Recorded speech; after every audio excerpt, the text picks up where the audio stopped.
सहारा India के करोड़ों निवेशकों के लिए रिफंड आज भी सबसे बड़ी चुनौती बना हुआ है।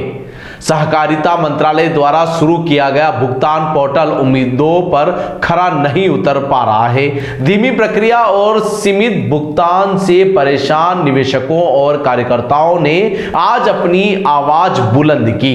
सवाल यह है कि जब सहारा के पास पर्याप्त संपत्ति है तो लोगों को अपने ही पैसे के लिए भटकना क्यों पड़ रहा है। सहारा इंडिया से जुड़े करोड़ों निवेशकों और लाखों कार्यकर्ताओं की परेशानी लगातार बढ़ती जा रही है। सरकार की ओर से शुरू किया गया रिफंड पोर्टल जमीन पर राहत देने में नाकाम साबित हो रहा है। सहकारिता मंत्रालय द्वारा शुरू की गई इस व्यवस्था की रफ्तार इतनी धीमी है कि लोग अब अपने ही पैसों के लिए दर दर भटकने को मजबूर है। निवेशकों और सहारा इंडिया के कार्यकर्ताओं का कहना है कि पोर्टल के माध्यम से फिलहाल केवल 50,000 रुपए तक का ही भुगतान किया जा रहा है। इतना ही नहीं, इस सीमित राशि के भुगतान में भी डेफिशिएंसी यानी दस्तावेजों में कमी बताकर आवेदन रोक दिए जाते हैं।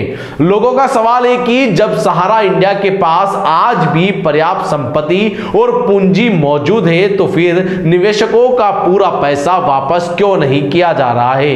यह संकट केवल निवेशकों तक सीमित नहीं है। सहारा इंडिया से जुड़े करीब 12 लाख कार्यकर्ताओं और एजेंटों का भविष्य भी अधर में लट गया है।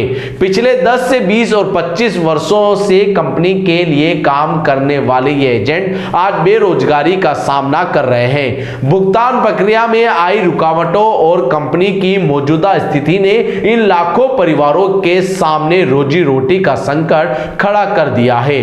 कार्यकर्ताओं की मांग है कि सहकारिता मंत्रालय रिफंड प्रक्रिया को तेज करे, भुगतान की सीमा बढ़ाए और निवेशकों को उनका 100% पैसा लौटाया जाए। साथ ही बेरोजगार हो चुके कार्यकर्ताओं की बहाली और भविष्य सुरक्षा के लिए ठोस नीति बनाई जाए।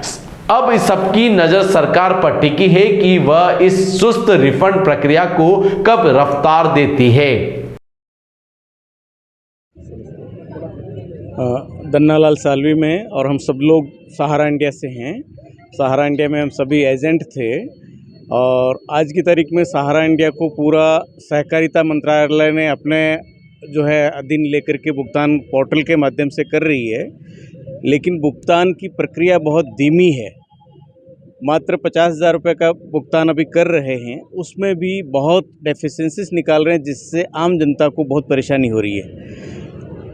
हमारी मांग ये है कि भुगतान को बड़ा किया जाए या जिसका जितना भुगतान हो वो सारा भुगतान किया जाए, उसमें देरी ना की जाए। क्योंकि कंपनी के पास में प्रॉपर्टी है, कंपनी के पास पैसा है, उसके बाद में क्यों इसमें देरी की जा रही है। इसी के साथ में आज जो वर्कर जो इसमें थे 12 लाख कार्यकर्ता थे वो सारे बेरोजगार हो चुके हैं। उनके रोजगार को लेकर के आज की तारीख में कोई भी चिंतित नहीं है।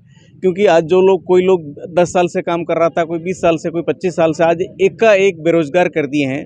उस बारे में भी हमारा ये कहना है सरकार को कि आम जनता को भुगतान तो जल्द से जल्द पूरा करें, क्योंकि कंपनी के पास में पूंजी भी है और संपत्तियां भी हैं। लेकिन इसी के साथ में हमारे सभी कार्यकर्ताओं का रोजगार भी बहाल करें। तो यही हमारा जो है कहना है।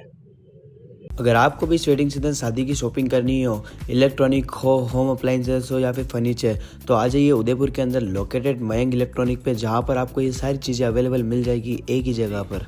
नमस्ते दोस्तों, मैं Hitesh Jain, owner Mayank electronics 2.0 and Mayank electronics mobile world. शादी की पूरी शॉपिंग करने पे हम दे रहे हैं लाडली बिटिया को 6,990 रुपये का गिफ्ट, जिसमें से हम आपको दे रहे हैं mixer, tiffin box, pillow, bedsheet, comforter, iron और 3 लीटर कुकर।